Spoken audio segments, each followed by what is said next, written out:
ऐसा क्यों है कि जिन्हें बड़े मकसद के लिए बुलाया जाता है वे अक्सर व्यभिचार के साथ बड़े संघर्ष का सामना करते हैं। यह एक ऐसा संघर्ष है जिसके बारे में कोई भी बात करना पसंद नहीं करता, फिर भी यह आपकी सोच से अधिक आम है और इसके पीछे के कारण चौंकाने वाले हैं।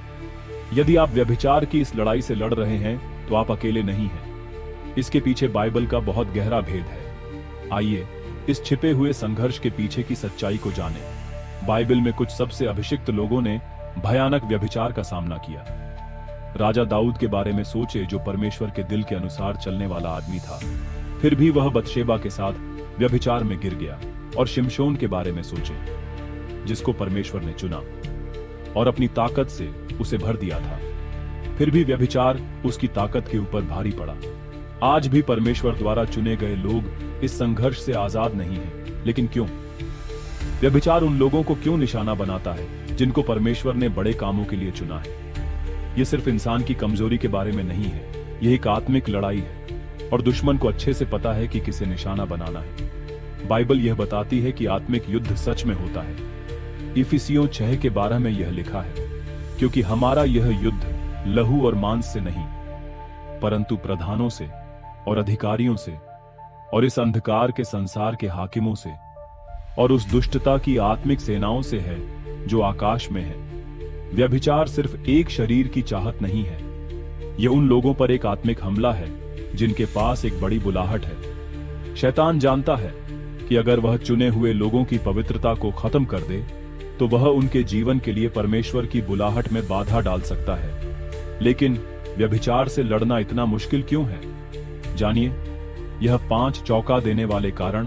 पहला, आत्मिक आराम व्यभिचार को और मजबूत बनाता है।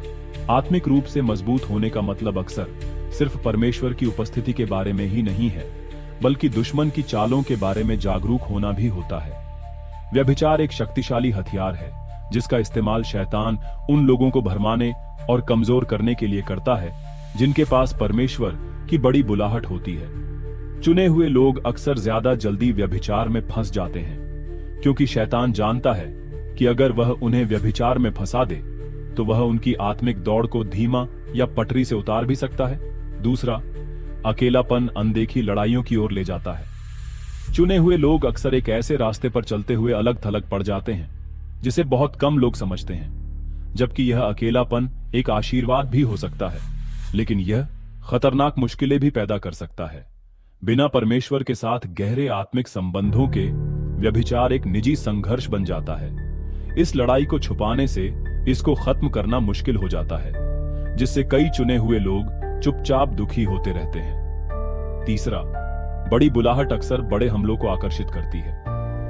व्यभिचार सिर्फ एक आम लड़ाई नहीं है, ये एक आत्मिक हमला है जो चुने हुए लोगों के जीवन को खतरे में डाल सकता है। शैतान लोगों को भरमाने, थकाने और परमेश्वर से दूर रखने के लिए तैयार रहता है। कई महान पास्टर, प्रॉफिट्स और आत्मिक योद्धा गिर गए क्योंकि उन्होंने व्यभिचार की शक्ति को कमजोर समझा था। शैतान व्यभिचार को एक निरंतर जाल के रूप में इस्तेमाल करता है, ये जानते हुए कि सबसे मजबूत आत्मिक योद्धा भी अपने ही शरीर के द्वारा हार सकता है। चौथा, दिल का टूटना व्यभिचार के लिए दरवाजा खोल देता है।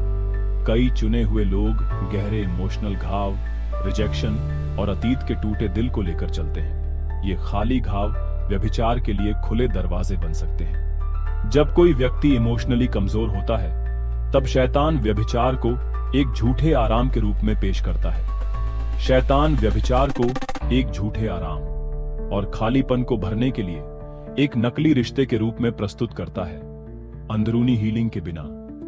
व्यभिचार एक बार बार हमला करने वाला हथियार बन जाता है जो पाप और शर्म की एक दीवार बनाता है जिसे तोड़ना मुश्किल हो जाता है।